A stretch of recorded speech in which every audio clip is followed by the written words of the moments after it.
जय हिंद साथियों, लगता है पाकिस्तान की पब्लिक आज फिर सपना देखकर आई है। पाकिस्तान की पब्लिक का कहना यह है कि जितने भी साइंटिस्ट हुए हैं वो सब पाकिस्तानी हैं, जितनी भी टेक्नोलॉजी इजाद की है वो सब पाकिस्तानियों ने की है। आज की बातें आप सुनोगे तो हंसते हंसते लोटपोट हो जाओगे। वीडियो आखिर तक जरूर देखेगा, पूरा मजा आने वाला है। और यदि चैनल है पहली बार है तो चैनल को सब्सक्राइब करना ना भूले। तो चलिए शुरू करते हैं आज के वीडियो। चलो भाई देखो अब मैं क्या करता हूँ।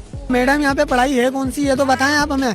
यहाँ पे सामने टीचर बैठा हुआ है, यहाँ पे बच्चा छालियाँ खा रहा है और गालियाँ दे रहा है। इसको हम पढ़ाई बोलेंगे, अभी किसी बच्चे को पढ़ा लो, ABCD पूरी नहीं आती होगी। मैं अपनी बात कर लेता हूँ, मैं B.Com पास हूँ। किस नाम का हूँ B.Com पास? मेरे को खुद अभी तक कुछ लिखना नहीं आता। ये बातें बताई नहीं जाती, नजर लग जाती है। B.Com किया, कुछ नहीं लिखना। मेरे पास डिग्री है। वो सामने सर बैठे में चाय पी रहे हैं। अब बताएं, ये पढ़ाई है? ये अपना हंस रहे हैं कि मतलब ये सब यही करते रहे। पहले पेंसिल मिला करती थी 5 रुपए की, आज पेंसिल लेने जाओ 20 रुपए की है। यही तो कयामत है। अगर किसी बच्चे ने खेलते हुए तोड़ दिया तो गए 20 रुपए। अब गरीब आदमी कमाएगा क्या, खाएगा क्या और पढ़ाएगा क्या?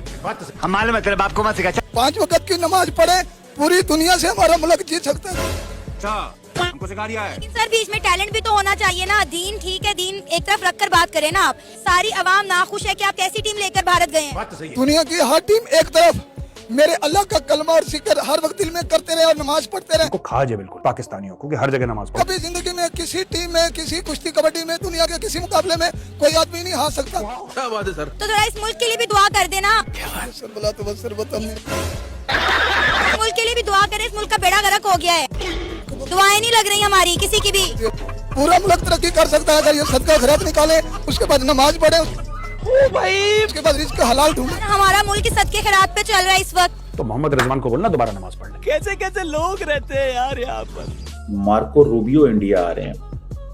आप क्या समझते हैं कि ये कितनी बड़ी कामयाबी है इंडिया की कि 1.5 साल में पहले अमेरिकी किसी सेक्रेटरी लेवल बंदे का दौरा जो इंडिया के अंदर हो रहा है, इसको कैसे रीड करते हैं आप? और दूसरा ये बताइएगा कि सुनने में आ रहा है कि बहुत सारा डिफेंस इक्विपमेंट भी, अपाची वगैरह, उसके भी कुछ चीज़ें मिल रही हैं इंडिया को। क्या देखते हैं ये? क्या आना तो ट्रंप ने था, आज रूबियो गए हैं तो क्वाड ख़त्म कर दी है अमेरिकन ने। आप क्या समझते हैं? इंडियंस के कहने पे, रिक्वेस्ट पे उनको कहा गया है कि आप आ जाएं, अगर ट्रंप साहब नहीं आते तो सेक्रेटरी ऑफ स्टेट ही आ जाएं। पाकिस्तान में जितनी बिजली इस्तेमाल हो रही है, हमारे टोटल डैम जो उनसे कितने बड़े डैम, और वो कश्मीर से बिजली आ रही है और हम कहें कि हम उनकी डैम डूम वाली कहानी तो खाओगी खत्म। हमारा तो ग्रिड स्टेशन बंद है। हमारे यहाँ 100 आप यूनिट बना लें, 100 डैम बना लें, मगर उसका फायदा ही कोई नहीं है। क्या बात है सर? ADPPC के साथ हमने उनसे बिजली खरीदनी है। थर्मल पावर हमारे बंद है, मशीनरी हमारी खत्म होगी, बल्कि बिक चुकी है। पानी से तो बिजली बना ही नहीं रहे, हम तो बना रहे पेट्रोल से, और हमारा डॉलरों के साथ वादा है। तो डैम की हमें जरूरत ही नहीं है। जो हमारा समंदर में पानी गिर रहा है, अगर इंडिया रोक लिया तो कोई फर्क नहीं पड़ता, क्योंकि मुझे बिजली चाहिए ही नहीं। ये जो डैम के नाम पे इतने फंड इकट्ठे होते रहे हैं, ये सारा कुछ ड्रामा है भाईजान, ये हमारा टोपी ड्रामा है। हमारा नीलम प्रोजेक्ट जो था वो फारग हो गया, क्योंकि हमने डैम से बिजली बनानी नहीं। अगर हम बिजली बना लेंगे, जो इस कंपनी से सामने अलायंस किया, उसको पैसे पेमेंट कैसे, उसको पेमेंट कैसे करेंगे? और नहीं तो क्या। कैसी अपमानजनक बातें कर रहा होता है ये? अश्लील है ये लोना। इंडिया ने एक मुकाम बनाया हुआ है, इज्जत बनाई हुई है। पूरी दुनिया में एक मुकाम है इंडिया का, समझे ना। इंडिया ने आप चले जाए, जापान में मैं 2 साल रहा हूँ, 87 to 89 वापस आया हूँ 89 में। लेकिन मैंने, मेरे कज़न है, मैंने अपनी चाकरी छोड़े में, वो कहते हैं भाई अगर कोई काम ढूंढने जाता है ना कि पाकिस्तानी है, उन्होंने कहा दामे दामे भागो यहाँ से, इंडियन आ जाओ आ जाओ आ जाओ आ जाओ। बस हवा निकल गई। जितने भी साइंसदान, जितने भी बड़े ये गुजरे हैं, सारे आप हिस्ट्री देखें, उनमें सारे मुसलमान हैं। क्या बोला तूने? सब मुसलमान ही आए हैं। क्यों आए हैं भाई? पता नहीं। अल्लाह पाक उनके दिल में डाल देते हैं, जो अल्लाह पाक को राजी करते हैं, अल्लाह पाक उसके दिल में डाल देते हैं। ऐसे कुछ ज्यादा नहीं हो गया?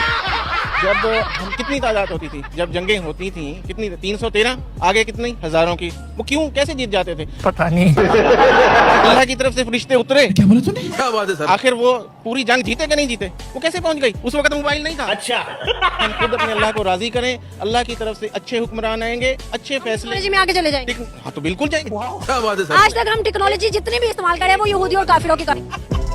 आधे एक टेक्नोलॉजी ऐसी जो पाकिस्तान की है। जो यूट्यूब है ये भी पाकिस्तान का नहीं, व्हाट्सएप जो हम बड़े शौक से इस्तेमाल करते हैं कॉन्टैक्ट के लिए, वो भी पाकिस्तान का नहीं। कौन है? कहाँ से आते हैं ये? मुल्क तभी तरक्की करता है जब इक्वालिटी हो, जेंडर इक्वालिटी हो, जब मर्दों के साथ औरतें भी काम करें। बात तो सही है। मुसलमानों का काम नहीं, लेडीज का। क्या कह रहे हैं? कह रहा मुसलमान जो औरतें ना काम। इधर आओ आगे, इसकी दाढ़ी टोपी अभी बीच में आएगी सारी। आप बोलो, इधर आओ आगे। चलो भाई देखो अब मैं क्या करता क्या? बोलो बोलो, जो भी बोल रहे थे। कुछ सवाल तो करें। मुसलमान औरतों का काम नहीं है, आप बोलो। मुसलमान औरतों को क्या फरमाया? मुसलमान मर्दों को क्या फरमाया? ये ऐसे बाल लेकर फिरने का। ये दाढ़ी टोपी, दाढ़ी टोपी ये खाता है, खाता है। ये खाते हैं। दाढ़ी दाढ़ी दाढ़ी दाढ़ी नहीं। ओ भाई दाढ़ी। समझाओ इसे। आप में से किसने देखा है कि इस बंदे की नजर नीचे हुई हो? ऐसे खड़ा था ऐसे। शर्म है कुछ? आपने देखा मुझे? हाँ मैंने देखा है ऐसे खड़ा। बात ठीक करे, कोई भी ना देखे। नहीं करूंगी ठीक। आपके गुर्दे में क्यों दर्द हो रहा है? तो मेरी मर्जी है, मैं पहनूंगी। ऐसे जाहिल अनपढ़ जिन्हें ये तमीज नहीं है लड़की से बात कैसे करते हैं। इतनी पावर है कि नरेंद्र मोदी समेत हर चीज को उड़ा दे वो। तो छोड़े उसकी बात। नवाज शरीफ कौन उड़ा देगा? कौन? अब बात सुने ना। कौन उड़ा देगा? कौन उड़ा देगा? मैं जिसका नाम कौन उड़ा देगा? कौन? नाम लेने में मत घबराओ। सही का ही बंदा है। ओ भाई क्या नाम है उसका? बात कर रहा हूँ, शहबाज शरीफ की बात कर रहा हूँ। ना मुझे अब नाम चाहिए। कौन है वो जो नरेंद्र मोदी की नींद उड़ा देगा? मुझे वो एक नाम चाहिए। शहबाज शरीफ। Very good. शहबाज शरीफ को पूछो हु इज नवाज शरीफ। शहबाज शरीफ को पूछो who is Imran Khan. Prime minister थे? नहीं थे कर्नल साहब। और सुने तो सी ना भाई साहब, दुनिया कह रही है, पाकिस्तान पूरा रो रहा है कि we are under undeclared martial law. IMF ने पाकिस्तान को कर्जा ना दिया तो हमने अपना जोहरी जंगी सामान रोटियां सेकने के लिए नहीं रखा। एटम बम की नीलामी यकीनी है। क्या कहना चाहेंगे? एक तरफ हमारा हमसाया मुल्क भारत है जो अपने डिफेंस सिस्टम को मजबूत कर रहा है। उनकी आर्मी ऑलरेडी हमसे कई गुना ज्यादा बड़ी है। आए दिन वो कहीं ना कोई अपना जो है टेस्ट करते हैं, कोई मिसाइल लॉन्च करते हैं, नए नए जंगी बहरी बेड़े बना रहे हैं।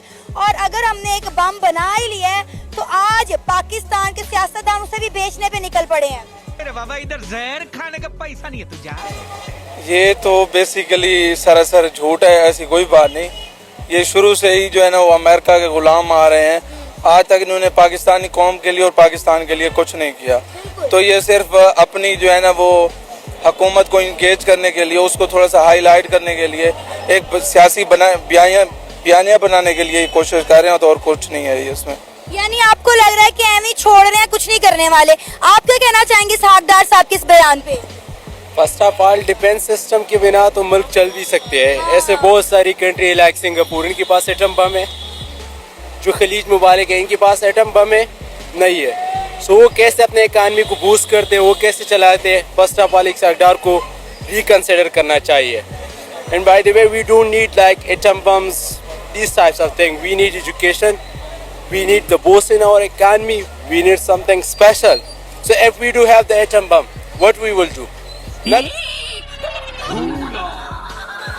बड़ी अच्छी बात की है भाई ने यहाँ पे कि हमें अच्छी एजुकेशन चाहिए, हमें अच्छा हेल्थ का निज़ाम चाहिए, हमें अपनी इकॉनमी बेहतर करनी है, हमें इस मुल्क के हालात बेहतर करने हैं। हमें एटम बम नहीं चाहिए क्योंकि एटम बम होने से हमारे मुल्क का कोई भला नहीं हो रहा। जी बिल्कुल, डेफिनेटली उन्होंने अच्छी बात की है, लेकिन एटम बम से आजकल अब हमारी आवाम को कोई गर्ज नहीं है। जिस तरह की पिछले PDM 1 हुकूमत 1 से लेकर PDM 2 तक जिस तरह के मुल्क के हालात हैं, आम आदमी तो क्या, जो हमारा तनख्वाहदार तबका है वो सब दबके रह गए हैं। उनको इन चीज़ों से कोई गर्ज नहीं। आवाम को एक चीज़ से गर्ज है, उनको रोटी चाहिए। अमीर आदमी देखा नहीं कि भिखारी की तरह भीख मांगना शुरू। हेल्थ चाहिए, उसके साथ उनको एजुकेशन चाहिए, बच्चों के लिए क्वालिटी एजुकेशन चाहिए। मैं खुद एक जो है ना वो साउथ पंजाब से आया हूँ इधर जॉब करने के लिए। हमें पता है हम कौन से मसाइल को फेस करके इधर पहुँचते हैं, किन चीज़ों की हमें मुश्किलात हैं। अगर वहाँ पे अगर जॉब अपॉर्चुनिटी होती तो हम यहाँ क्या करने आते। हमें पता है इन चीज़ों का, लेकिन ये सरासर अपना एक बयानिया बनाने के लिए, अपनी हुकूमत को आगे लाने के लिए, अपोजिशन को जो है ना वो एक नीचे दिखाने के लिए ये बयान दिया गया। इसकी कोई जो है ना वो पाकिस्तान के साथ और एटम बम के साथ कोई ताल्लुक नहीं है। सर, इसी एटम बम की वजह से आज पूरी दुनिया पाकिस्तान की, मैं कहती हूँ ये एटम बम हमारे लिए वबाले जान बन चुका है। अमेरिका ने एक सोची समझी साजिश के तहत इन सियासतदानों को हमारे सरों पे मुसल्लत किया ताकि आज ये दिन मजा आया। और मैं ये जो मजा है हिंदुस्तान के हर व्यक्ति को देना चाहता हूँ। अमेरिका ने जो कोशिश अमेरिका कर सकता था उसने वो हिंदुस्तान के लिए कोशिश की, इंडिया को चाहे वो उसे टैरिफ की शक्ल में किया, चाहे आईफोन की शक्ल में किया, चाहे उधर जो गाड़ियां बन रही हैं उनकी शक्ल में किया। अमेरिका ने खुले लफ्जों में कहा कि आईफोन जो है ना अब इंडिया में बनाना बंद किया जाए। उसके अलावा इंडिया की आपको पता है एक्सपोर्ट, जिस तरह चाइना की एक्सपोर्ट पूरी दुनिया में हो रही है, इस तरह इंडिया की एक्सपोर्ट भी पूरी दुनिया में जाने लगी हुई थी। और अमेरिका में तो बहुत ज्यादा इंडिया की प्रोडक्ट जाती हैं, हर किस्म की, चाहे वो मसाला जात हो, चाहे इलेक्ट्रॉनिक चीजें हो, ईच एंड एवरीथिंग, कुछ भी हो। लेकिन अमेरिका ने टैरिफ लगा के जो है ना उन्हें बंद किया, उन्हें रोका गया कि आप इतना बड़ा एक्सपोर्ट ना करें, क्योंकि आप जब एक्सपोर्ट होता है ना तो मुल्क की इकोनॉमी ऊपर आती है। अब बात तो सही है। अब आते हैं मेन मुद्दे पे स्टोरी सुनाने के बाद ना, रशिया के पेट्रोल के ऊपर। देखिए रशिया जो है ना वो बड़े लेवल पे इंडिया को पेट्रोल जो है ना वो सेल करता था और डिस्काउंट पे सेल करता था। इवन के इंडिया का आपको पता है कि इंडिया की जमीन से पेट्रोल नहीं निकलता, अगर निकलता भी होगा तो बड़ा कम निकलता होगा। ऐसे ही है। इसी तरह ही है। लेकिन इंडिया जो है ना दुनिया में बहुत बड़ा एक्सपोर्टर बना हुआ था पेट्रोल का। रशिया से लेके आगे बेच रहे हैं। रशिया से लेता था, उसने अपनी मशीनरी लगाई हुई, रिफाइन की मशीनरी लगाई हुई है, उधर वो इंडिया में रिफाइन करते थे और पूरी दुनिया में एक्सपोर्ट करते थे। ज्यादातर जो है ना यूरोप में एक्सपोर्ट होता था उनका पेट्रोल। लेकिन इंडिया ने उस चीज के ऊपर पाबंदी लगा दी है कि चाइना और इंडिया अब जो है ना रशिया से पेट्रोल नहीं ले सकेंगे। जो सब इससे 1-2 दिन आप पीछे चले जाएं, अमेरिका ने एक और बात की थी, बहुत बड़े लेवल पे की थी कि प्राइम मिनिस्टर नरेंद्र मोदी जो है ना उनके साथ हमारी बात हो चुकी हुई है और उन पे हमने उन्हें मना कर दिया। वो कह रहे हैं कि हम ऑयल अब परचेज नहीं करेंगे रशिया से। लेकिन ये तो धोती खोल रहा है। लेकिन इंडिया की ऑफिशियल जो गवर्नमेंट है उन्होंने ऐलान कर दिया कि अमेरिका बिल्कुल झूठ बोल रहा है, ट्रंप झूठ बोल रहा है, ना हमारी उनके साथ कोई डील हुई है, ना हमारी कोई बात हुई है और हम पेट्रोल लेंगे। लेकिन इस पाबंदी के बाद जो है ना इंडिया की तरफ से जो खबरें आ रही हैं उसे भी समझे, इंडिया की 1-2 कंपनी ने भी ऐलान कर दिया है कि हम जो है ना पेट्रोल रशिया से नहीं लेंगे, वक्ती तौर पे, ये नहीं कि हमेशा के लिए, वक्ती तौर पे पेट्रोल हम रशिया से नहीं लेंगे। लेकिन जो सा मेन मुद्दा, मेन स्टोरी के ऊपर आते हैं, वो कहते हैं नहीं कि बकरे की माँ कब तक खैर मनाए, एक दिन तो छुरी के नीचे आना है। तो अच्छा हमको सिखा रही है। तो अमेरिका जो है ना जितना मर्जी चाइना के ऊपर चढ़ाई कर ले, जितना मर्जी दौड़ कर ले, जितना मर्जी इंडिया के ऊपर चढ़ ले, एक दिन वो काबू जरूर आएगा। अब देखें, पहले इंडिया अकेला था, इंडिया के ऊपर पाबंदियां लगाई जा रही थी, इंडिया के ऊपर टैरिफ लगाए जा रहे थे। अब इंडिया अकेला नहीं है, चाइना उसके साथ है, क्योंकि चाइना पे भी पाबंदी लगी। आप समझे इस चीज को चोई साहब। देखें पहले अमेरिका जो है ना सिर्फ चाइना को डराता था, इंडिया को यूज करने की कोशिश करता था।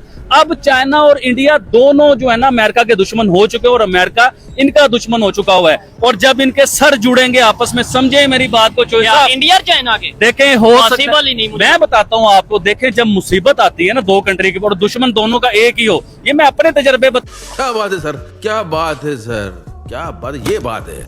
गूगल करो ना, किसने? और इंटरनेट कनेक्शन मेरे इससे ले लो, आपके यहाँ नहीं चल रहा होगा, गरीब कंट्री में कई बार नहीं होता है। ज्यादा बड़ी बात देखो, सुनो, मैं आज आपको रिपीट करता हूँ, ये मैं जो बातें कह रहा हूँ आपको रिपीट कर रहा हूँ। हमने रशिया से ऑयल नहीं लिया, मैं आपसे मान रहा हूं, लेकिन किसने लिया और किसने नहीं लिया ये तो आप जानना चाहेंगे। हमारी रिलायंस कंपनी ने 0 इंपोर्ट किया रशिया से, जो मैक्सिमम कर रहा, मैं मान रहा हूं, लेकिन हमने 1,60,000 बैरल पर डे तब से लेकर अब तक और आज तक, और उसको बढ़ाकर अभी भी हम ले रहे हैं। ये क्या हो गया? ये क्या सुन रहा हूँ मैं? जिसने हमला किया वो ये कह रहा है कि जब कंटेनर पर गाने लगे थे जब अजानों का टाइम था, तो इसलिए मैं बिल्कुल समझ गई हूँ जी, मैं समझ गई हूँ, ये वो झूठ बोल रहा है। ये मैंने पहले कह दिया कि ये साजिश है। अगर मजहब के नाम पे सिर्फ आपने इमरान खान को अटैक करना था, मजहब के नाम पे जो दूसरे लोग अगर इस तरह की हरकतें करते हैं तो फिर पूरे पाकिस्तान में बहुत से लोग हैं। आप इमरान खान को सिर्फ टारगेट काटकर उनको कत्ल के उससे आए थे नियत से, और इसकी बैक पे जो कुछ भी है वो आपके सामने आ जाएगा। इस तरह के वाकयात से पाकिस्तान का इमेज इंटरनेशनल लेवल पर खराब नहीं होगा, इस तरह के वाकयात से इस्लाम का इमेज इंटरनेशनल लेवल पे खराब नहीं होगा, क्या समझती हैं आप? जी बिल्कुल सही पकड़े हैं जी, बिल्कुल इस्लाम के नाम पर ये जो इस इंसान ने ये हरकत की है ये बिल्कुल गलत है। हम सब मुसलमान हैं और सब हम हजूर पाक को मानने वाले हैं, एक अल्लाह को मानते हैं, और जिसने ये हरकत की मैं समझती हूँ कि वो खुद मुसलमान नहीं था। शाबाश है, शाबाश है। बहुत शुक्रिया, इनसे बात की। आइए मजीद किसी से बात करते हैं, राय जानते हैं। मुझे बताएं चेंज कैसे आएगा, कब तक हम मजहब कार्ड खेलेंगे, कब तक किसी पर भी इल्जाम लगाएंगे मजहब का और उसे ऊपर उठा देंगे, कैसे चेंज आएगा, आप क्या समझती हैं? जी ये जो शहादत हुई है मेरे ख्याल से यहीं से ही चेंज आएगा और वजीराबाद से ही चेंज आएगा, क्योंकि हर चीज में कोई ना कोई एक हिकमत होती है और एक हिस्ट्री लिखी जाती है और इस वजीराबाद से ये हिस्ट्री लिखी जाएगी और इस्लाम के नाम पर जो लोग इस तरह की हरकतें करते हैं वो अपने कैफे किरदार तक पहुंचेंगे और इंशाल्लाह ताला हम सब माएँ बहनें और वजीराबाद और पूरा पाकिस्तान उस आदमी को नहीं छोड़ेगा और हम ये भरपूर एहतजाज करते रहेंगे और इंशाल्लाह ये सोच लें कि ये कहते हैं कि ये हकीकी आज़ादी मारते कि आपके सामने उसको सांस तो लेने देवे कि आपके सामने पूरा मन मार्च है। 7 दिन से हमारा मार्च, जब अटैक किया गया उसके बाद भी कुछ इस तरह के वाकया नहीं पेश आए? किसी वर्कर ने हमारे ने नहीं की, मैं भी साथ हूँ। मैं खान साहब के सिर्फ थोड़ा सा पीछे थी, सिर्फ 50 गज पीछे थी और मैंने खुद आंखों से देखा है और हमने खून देखा है और खुद हमारे दिलों में खून है और हमारी आंखों से खून निकल आ रहा है और हम लोग इंशाल्लाह अगर वो हमारे सामने आ जाए ना, मैं कहती हूँ कि मैं एक खातून हूँ, मैं खातून अगर वो मेरे सामने आ जाए मैं उसको नहीं छोड़ूंगी, चाहे सारी दुनिया उसको छोड़ दे। और जोर जोर से बोल के लोगों को स्कीमें बता दे। और हम लोग ये मार्च वजीराबाद से इंशाल्लाह शुरू करेंगे और इस्लामाबाद लेकर जाएंगे और इस्लामाबाद जाकर मैं जरूर कहूंगी कि इस इम्पोर्टेड हुकूमत का बेड़ा गर्क होगा और इसको हुकूमत का नहीं, चौधरी हैंडलर जो सनाउल्लाह साहब हैं वो सिर्फ अपनी मूछों को बल ही देते रहते हैं, मूछे रख के वो ना मर्द है, मर्द नहीं है। मैं नहीं समझती कि उसने जो हरकत की है किसी पर भी गोली चलाना, किसी जानी इंसान का नुकसान करना, ये गलत है। हम लोग इस्लामाबाद जा जी। तो दोस्तों ये थी तो साथियों, उम्मीद करते हैं हमारी आज की वीडियो भी आपको हर बार की तरह जरूर पसंद आई होगी और साथियों हर बार की तरह हमारी आज की वीडियो में आपको सबसे फनी या सबसे इंटरेस्टिंग क्लिप्स कौन सी लगी कृपया कमेंट करके उसके बारे में जरूर बताइएगा। और यदि आप चाहते हैं कि हम आपके लिए किसी नए टॉपिक के वीडियो लेकर आए तो जल्दी से हम उस टॉपिक का नाम भी कमेंट करके बता सकते हैं। साथियों आज की वीडियो देखने के लिए धन्यवाद। कल फिर मिलते हैं एक नई वीडियो के साथ। जय हिंद, जय भारत, वंदे मातरम।